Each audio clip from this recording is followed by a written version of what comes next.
A temática é recalculando.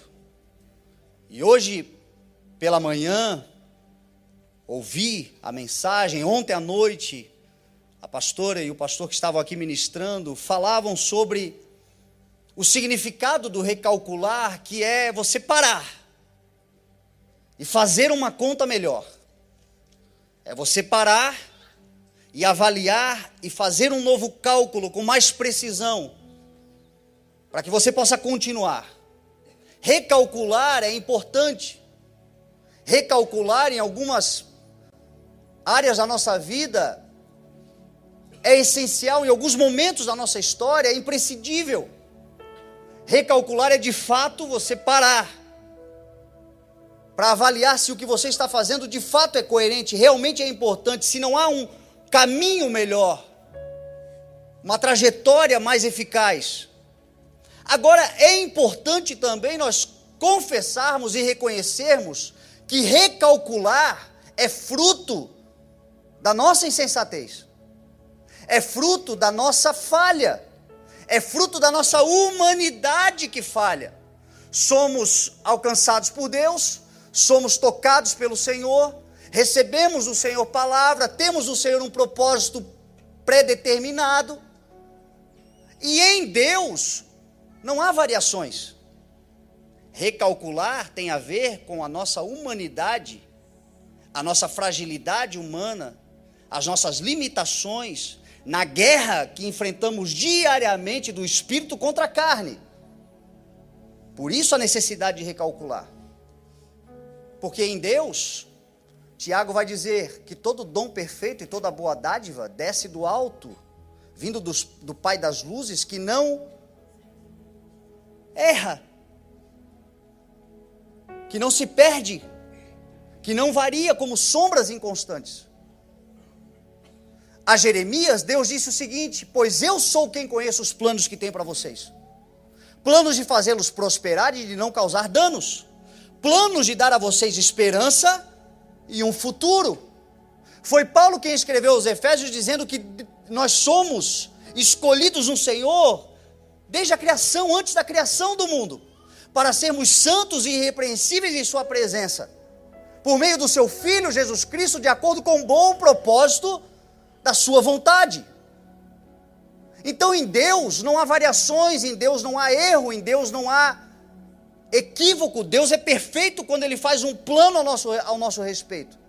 Mas nós, no meio do caminho, por diversos fatores, sejam conscientes ou inconscientes. Paulo disse aos Romanos, no capítulo 7, que ele vivia uma guerra interior, de um homem com a mente de Cristo, mas com seus membros ainda sujeitos a toda a depravação da carne, a todo o erro da carne, e ele vivia então esta guerra interior, dizendo que o bem que ele queria fazer não fazia, o mal que ele não queria, este era o que ele fazia. Quão miserável homem ele era. Ele reconheceu que nós erramos, que nós falhamos, que a nossa mente é de Cristo, mas os nossos atos ainda, e muitas vezes, nos traem. E aí a gente precisa recalcular.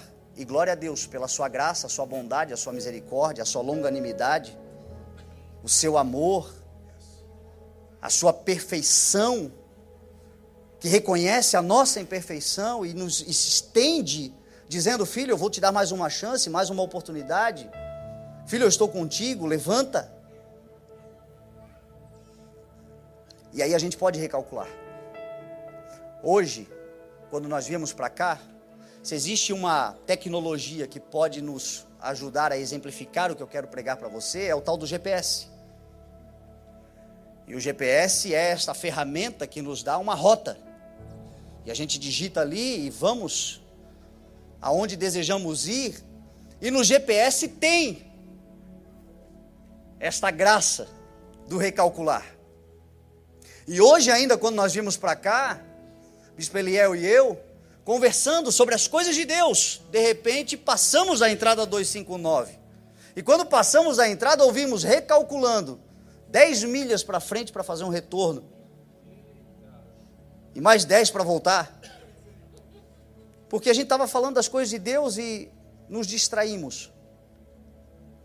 Você sabe uma coisa que pode levar você a ter que recalcular é a distração. Às vezes até fazendo as coisas de Deus, mas se distrai.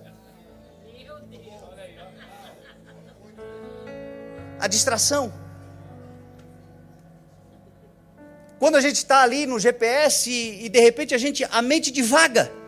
A minha esposa, que briga muito comigo, aliás, deixa eu apresentá-la. Hoje eu vim acompanhado com a minha linda, maravilhosa esposa, Maria Elisa. Os pastores dessa casa pensam que só vocês são estragados e casaram com mulher bonita. Lá em Itajaí eu também contei uma história triste, ela caiu, aleluia.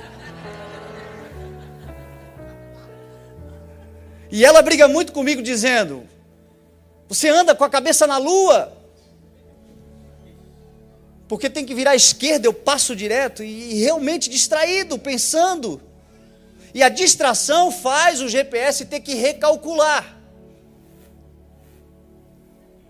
Eu não sei se nós vamos conseguir acertar sempre, mas existe uma forma de nós não nos distrairmos. A palavra diz assim em Provérbios capítulo 4, olhe sempre para frente e mantenha o olhar fixo no que está diante de você.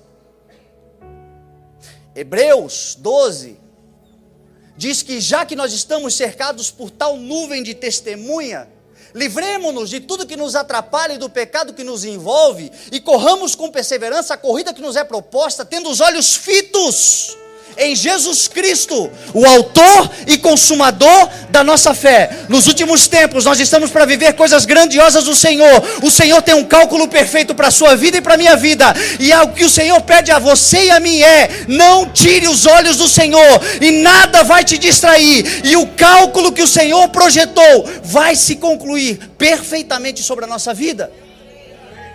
Às vezes as circunstâncias, as adversidades. A Estila aqui cantou lindamente, a tempestade em alto mar, o barco da nossa vida sendo castigado pelas ondas. A tempestade nos distrai, as ondas nos distraem. Nós nos esquecemos às vezes que o Senhor está dentro do barco. E se o Senhor está dentro do barco, é garantia que o barco não afunda. E se nós não nos distrairmos, aquilo que está tentando se sobrepor a nós, nós vamos andar sobre eles. Porque quando eles estavam distraídos com a tempestade, o Senhor disse, ande sobre as águas. As águas que estavam entrando no barco e tentando afundar o barco. Quando Pedro começou a olhar para Jesus, ele andou sobre aquilo que estava tentando dominá-lo. E foi a distração que fez ele começar a afundar novamente. Uma outra forma que nos leva a, muitas vezes, termos que recalcular a rota, é o excesso de informação. Eu me lembro a primeira vez que eu usei um GPS, foi aqui nos Estados Unidos. 2011, nós estivemos aqui pela primeira vez e nós fomos para Miami. E à época, o GPS, você alugava com o carro uma pecinha que você ligava no 12 volts e você pagava uma fortuna por aquilo. E como andar aqui sem o GPS? Não havia como. Em Orlando não é tanto, mas em Miami são muitos viadutos, muitas entradas e saídas. Você entra num viaduto que roda um para cá, outro roda para lá, outro vai pelo meio, outro vai por baixo, outro vai por cima. É tanta informação e às vezes eu errava a rota, não porque eu não estava olhando, eu estava olhando, mas era tanta poluição visual no mapa que eu entrava no caminho errado. E aí eu ouvia, recalculando. E uma das coisas que nos leva a recalcular é o excesso de informações. Quantas vozes você está ouvindo? Quantas vozes falam ao teu coração? Quanta gente perdida quanto ao seu propósito de vida, porque ouve muitas vozes estranhas, e a palavra diz que a ovelha tem um pastor e ouve a voz do seu pastor. Quando a palavra está falando disto, eu acabei de citar aqui a multiplicidade de talentos e de dons que tem essa igreja. São muitas pessoas. Mas o que a palavra está nos ensinando é sobre o espírito de cada voz. Porque aos Romanos capítulo 15, Paulo disse o seguinte: eu oro para que o Deus que dá perseverança e ânimo a vocês, também lhes dê um espírito de unidade, para que vocês tenham um só coração e uma só voz, um povo grande, A igreja de Romanos, que se estende a nós hoje também essa mesma palavra, muita gente falando, mas uma só voz, porque um era o coração e um só era o espírito. E às vezes a gente vê pessoas perdidas porque não tem uma voz que fala ao seu coração. Não tem uma mensagem clara. Se perde. Graças a Deus por essa igreja que tem dado uma voz, o Senhor, a ela. Uma voz clara, uma voz audível, uma voz de direcionamento, uma voz que aponta claramente o propósito. E isto nos leva a andar mais rápido, a chegarmos no destino sem nos distrair, sem poluir a nossa compreensão pelo excesso de informações. Cuidado com o que você está ouvindo, cuidado com o que você empresta os teus ouvidos, cuidado, porque existe uma voz falando nesses dias, e essa voz dá direção, e essa voz aponta um destino. Uma outra forma é a presunção.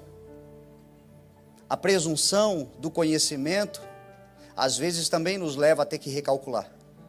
Porque comigo, não sei se com você é assim, mas às vezes eu preciso ir em algum lugar, eu não sei corretamente o local, onde é, mas eu conheço parte do caminho, eu coloco ali o GPS, e por conhecer parte do caminho, às vezes eu vou tentando procurar outras rotas, e ele vai recalculando.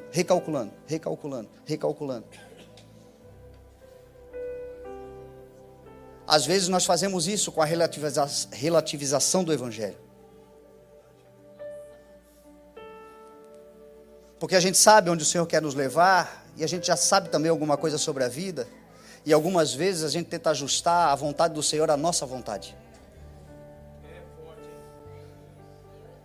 E o que o Senhor quer são corações contritos e quebrantados, sujeitos, humildes, de A a Z. Porque Jesus é o alfa, é o ômega, é o princípio, é o fim, é o primeiro e é o último. Mas tem um detalhe: entre o alfa e o ômega, o princípio e o fim, o primeiro e o último, ele também é o caminho. E é o único caminho. Então, uma igreja sem presunção, uma igreja sem distrações, uma igreja sem se contaminar com o excesso de vozes. O que o mundo está falando não importa, o que importa é o que a palavra do Senhor está nos falando. O que os incrédulos estão falando não importa, o que importa é o que a palavra do Senhor está falando. Às vezes pessoas que nos amam, mas que não compreendem o propósito de Deus para a nossa vida, estão falando, também não importa, o que importa é o que o Senhor falou. O que importa é a direção que recebemos, o que importa é a voz que tocou o nosso coração, o que importa é aquele que falou e está falando e nos deu um direcionamento e uma rota. Muita gente que agora não entende, mas vai chegar um dia que compreenderão. Quando você chegar lá, eles vão bater nas suas costas e vão dizer, foi sorte, você vai dizer, não, foi obediência. Foi tão somente andar nesse caminho. E o que tem a ver isso com o texto que eu acabei de ler? Aqui está claramente um jovem que calculou e calculou mal. Fez as suas contas e precisou recalcular. Achou que o caminho que ele havia escolhido era o correto, era o melhor. Foi, mas se enganou profundamente. E às vezes a gente fala muito sobre essa história do filho pródigo. Eu já ouvi muitas mensagens sobre ela, mas o que me levou a refletir nesse texto especificamente é que o próprio jovem que calculou mal, que decidiu sair da casa do pai, reconhecia que a casa do pai era uma casa de abundância, de prosperidade, era uma casa de justiça, era uma casa de amor, era uma casa de lealdade, era uma casa que não havia problema com o pai e com a casa. Mas ainda assim ele escolheu sair da casa. E a pergunta é por quê? E eu tenho uma tese. Se a casa do pai é perfeita, se a casa do pai tem abundância, se na casa do pai há justiça, se na casa do pai não falta nada, se o pai é correto, se o pai é justo, se o pai é santo, por que sair desse lugar? A minha tese é que o problema não é com o pai e com a sua casa, o problema é com os irmãos. O que nos leva a sair da casa não é o pai, não é a casa, mas é o nosso relacionamento entre os irmãos. E a gente calcula mal. E a gente toma atitudes que nos levam a dar uma volta desnecessária. Porque o lugar de Deus para a nossa vida é onde Ele nos estabeleceu, é com Ele. E o nosso desafio é andarmos entre os irmãos com as nossas diferenças. E as nossas dificuldades e diferenças não nos afastar da casa do Pai. Para mim fica óbvio que o que levou aquele filho a sair da casa do pai não é presunção, não é soberba, mas possivelmente uma dificuldade no relacionamento. Isso fica claro quando ele volta, o irmão fica irado. Já havia um conflito. E a palavra fala que às vezes é melhor um deserto do que uma casa com confusão. É melhor um pedaço de pão seco do que uma casa com banquetes e muitas brigas. Mas o pai é perfeito. A casa é maravilhosa. O problema está nos nossos relacionamentos. E aí esse filho ele sai. E diz a palavra que ele começa a viver de forma dissoluta e irresponsável. E começa a desperdiçar os seus bens, e começa a jogar fora a sua riqueza. E é isso que acontece conosco quando a gente fecha o coração para aquilo que Deus tem nas nossas vidas, por conta de divergências que temos uns com os outros. O mundo é extrativista, o mundo é consumista, o mundo é território daquele que rouba, mata e destrói. O mundo não tem nada para nos oferecer.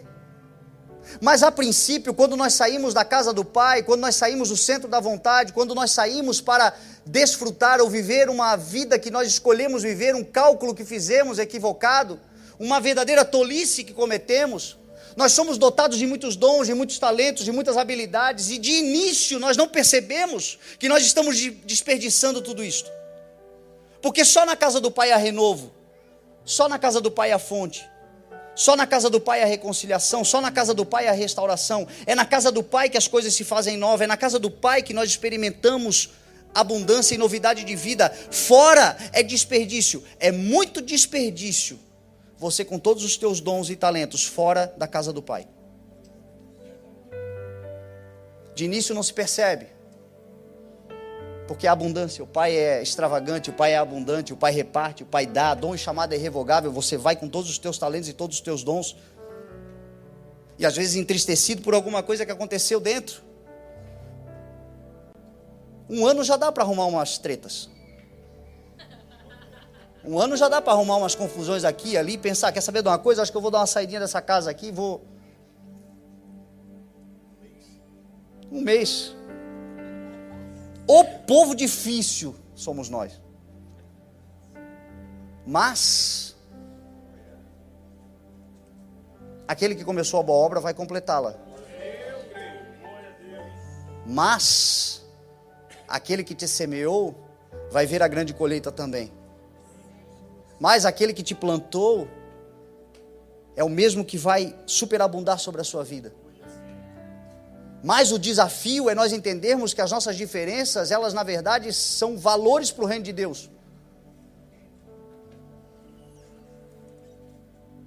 E você fora do que Deus está fazendo é um desperdício.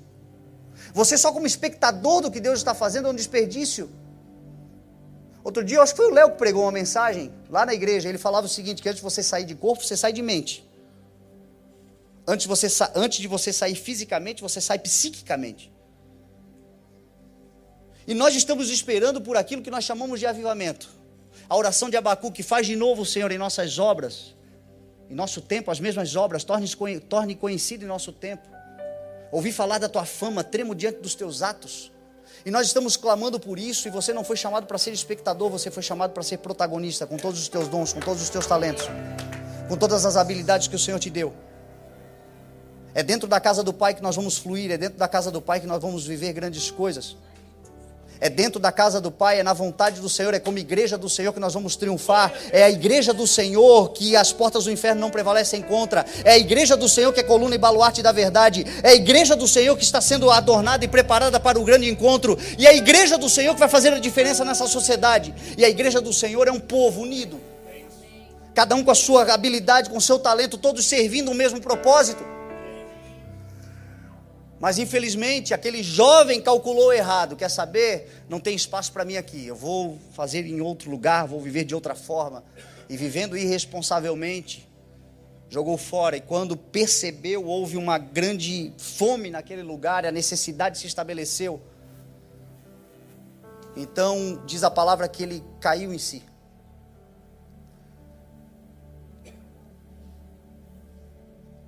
Às vezes um tombo, uma queda, provoca constrangimento, vergonha alheia, vergonha de si mesmo. Se eu sair aqui, tropeçar e cair, provavelmente vou ficar vermelho, ruborizado. Alguém vai se compadecer, vai querer me levantar. Provoca um certo constrangimento nas pessoas. Porque cair é constrangedor. Mas deixa eu te falar de um tombo divino. E é o melhor tombo que eu e você podemos levar. É o tombo que caímos dentro de nós mesmos. Não existe nada mais gracioso do que um tombo em si mesmo. Do que o cair em si e perceber o que eu estou fazendo. Do que olhar para dentro e começar a refletir e recalcular a rota. Eu me lembro do dia em que eu fui encontrado pelo Senhor. Há 12 anos atrás, eu estava numa viagem com meu pai, filho de pastor, criado na igreja, 15 anos fora. Por essas coisas aí que eu acabei de te falar. Eu não estou falando de teoria, eu estou falando de uma vida experimentada nessa área. Cheios de justificativas, mas deixa eu dizer para você uma coisa: insensatez. Imaturidade. Poderia transferir muitas coisas, e de fato fui vítima de muitas coisas, mas ainda assim, a reação imatura, tola. E por causa da reação, dores, frustrações, traumas. Mas um dia, há 12 anos atrás, eu caí um tombo dentro de mim. E olhei para os céus, num culto como esse, assim, onde um povo estava orando. Num barco, as pessoas orando, e eu como um bom desviado, fora, observando. E de início julgando, hipócritas. Irmãos, que gostam muito de falar dos outros, e agora fico levantando a mão e orando. Essa era a minha defesa. Mas naquele dia, estranhamente, ao invés de olhar para eles, eu olhei para mim. E quando eu olhei para mim, lama, porcos, fome, angústia, percepção de que tudo que carrego como talentos estava sendo desperdiçado. E eu disse: Pai, pequei. Mas se tiver uma chance, me dá. Se tiver uma chance, me dá.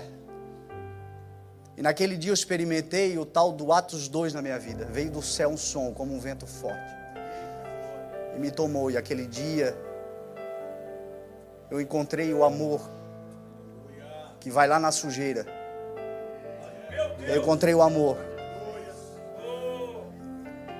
Eu caí dentro de mim e reconheci, lembrei: meu Deus do céu, quanta tolice. Na casa do meu pai, não falta nada. Meu Deus, quanta rebeldia! O meu pai nunca falhou nem nos períodos mais críticos da minha vida. Eu me lembro quantas vezes eu vim de baladas. Lá na minha terra tem uma balada chamada Green Valley, por vários anos conceituada como a melhor música eletrônica do mundo. Está lá em Balneário, do lado da minha casa. Quantas vezes eu vim dessa balada ouvindo louvor? Doido igual pedra, mas o Espírito clamando: Abba Pai. Talvez se eu batesse o carro e morresse algum dia daquele, alguém diria: coitado, filho do pastor, morreu, foi para o inferno. Mas a minha bronca nunca foi contra Deus. Eu tinha problema com os irmãos. Aqui dentro, o meu espírito sempre clamou: Abba Pai. Mas eu entendi naquele dia que eu estava desperdiçando a vida que Ele deu para o louvor da sua glória. E foi o melhor tombo que eu podia ter levado. Graças àquele tombo eu estou aqui de pé hoje diante de vocês, podendo celebrar. Estou podendo desfrutar desse momento. Quanta coisa eu tenho aprendido nesses tempos, quantas coisas eu tenho desfrutado de poder ter caído dentro de mim, um tombo que doeu, mas que salvou. E aí diz o texto o seguinte: a seguir, ele levantou-se e fez o caminho de volta. Do que adianta cair em si, ter a consciência e ficar procrastinando? A seguir, nós vamos encerrar esse culto com uma oração, com um louvor. Você já tem o teu propósito, você já sabe o que o Senhor tem para a sua vida, você sabe o que o Senhor te criou para ser, você tem os teus dons, tem os teus talentos, você já caiu em si tantas vezes. O problema é que demora muito para tomar uma atitude. A atitude é hoje, o dia determinado é hoje, é agora. Então é a seguir, é já. Teve o entendimento, teve a compreensão, toma uma postura. Teve a revelação do alto, se posiciona. Quem vai questionar não é o pai, talvez os irmãos. Talvez os irmãos querem nomear os pecados, as falhas. Talvez os irmãos, quando você se levantar, cair em si, levantar-se e voltar a seguir, talvez digam: andou bem longe, né? Eu acho que precisa agora de um tempo aí bem comprido de doutrinas e... Mas o pai só procura um coração contrito e quebrantado, que se arrepende, e que reconhece, e que se levanta, e que volta, e volta depressa, e volta já, volta já, volta já a fazer o que você sabe fazer,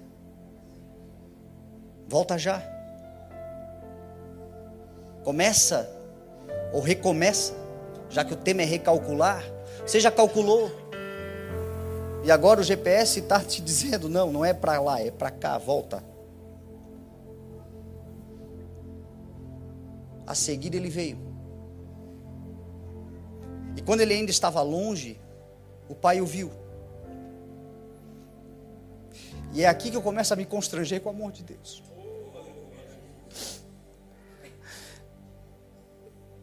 E eu começo a reconhecer o quanto nós precisamos nos tornar mais parecidos com o nosso Senhor.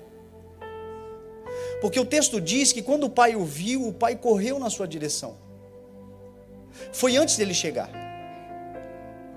Foi antes dele se apresentar. A palavra fala que Deus efetua em nós o querer e o realizar. A palavra diz, e nós cremos, que onde nós nos reunimos em torno do nome do Senhor, ali Ele está, aqui Ele está, Ele se move. Mas deixa eu dizer uma coisa para você: quando você caiu em si e decidiu voltar, talvez você diga, talvez a gente fale com linguagem de expressão: seja bem-vindo à casa do Pai, o Pai está aqui. Mas a verdade é que você aqui já chegou com o Pai foi te buscar lá fora. Quando você caiu em si, lá naquele teu quarto, e você decidiu que a sua vida ia mudar, quando você começa a voltar, o Pai vai até você. O Pai está aqui. O Senhor se move nesse lugar. Mas Ele nos trouxe até aqui. Nós já chegamos aqui de mãos dadas com Ele. Ele nos buscou. É Ele que ergue do monturo. É Ele que levanta do pó. É Ele que restaura. É Ele que transforma. E Ele faz isso quando nós não conseguimos fazer por nós. Tudo que nós temos é uma vontade, é um desejo. É usar da última força que nos resta para nos colocar de pé, mas sozinhos nós não conseguiríamos chegar. Ele foi nos buscar. E quando Ele foi buscar, Ele veio com o filho para dentro de casa. E o filho já veio se justificando: Pai, pequei contra ti, pequei contra os céus, não sou digno de ser chamado teu filho, trata-me como um dos teus servos. E o pai não responde a ele, o pai responde aos servos: depressa, traga para ele a melhor roupa, traga para ele um anel, traga para ele calçados, vistam-no, matem um novilho gordo e vamos fazer uma grande festa, porque esse meu filho estava morto e ressuscitou, estava perdido e foi achado.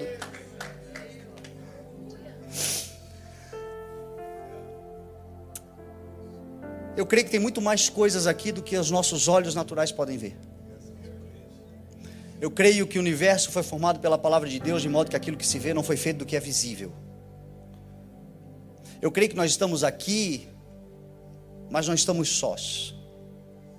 Eu creio no que diz Hebreus capítulo 1, lá no verso 24, no final, que diz o seguinte: então são todos os anjos, espíritos ministradores enviados para servir aqueles que hão de herdar a salvação. Nós estamos aqui como igreja, mas eu creio que neste local, anjos do Senhor, servos do Senhor, em prol da igreja, estão neste momento para aqueles filhos e filhas que reconhecem que a casa do Pai é o melhor lugar, dando vestes novas, cobrindo a vergonha, eliminando o pecado,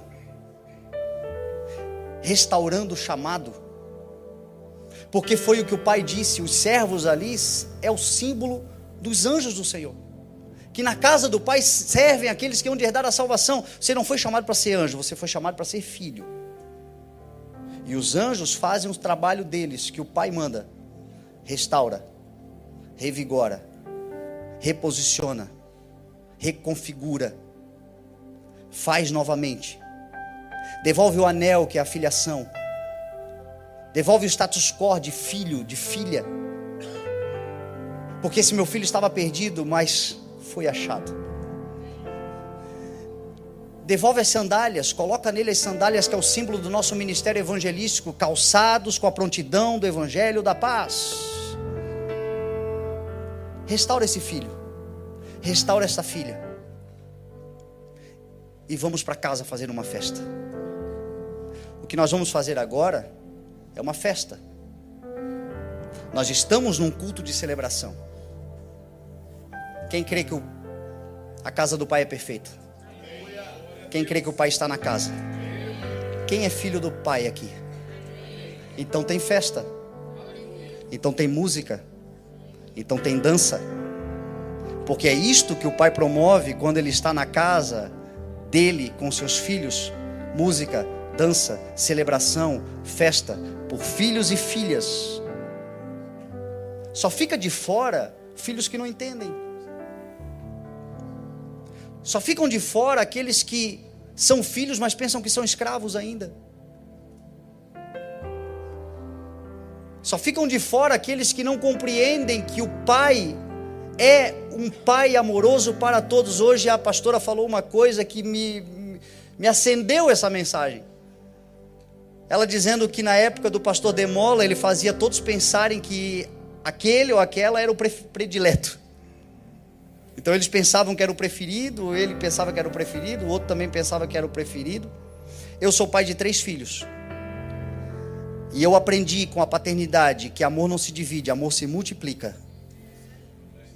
Você pode ter 1000 filhos. Acontece algo poderoso de multiplicação. Então não tem amor dividido, tem amor multiplicado. O amor do Pai se multiplica sobre todos. O amor do Pai está sobre todos.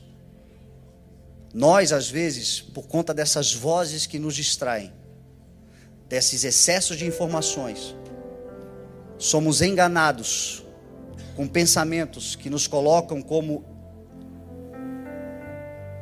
coadjuvantes, antagonistas, aqueles que estão fora, e o Pai está dizendo: todos eu quero dentro de casa festejando, porque todos são meus filhos. Tudo que eu tenho é de vocês. Em Cristo Jesus vocês são herdeiros de todas as coisas. Venham para dentro de casa. É um desperdício você fora.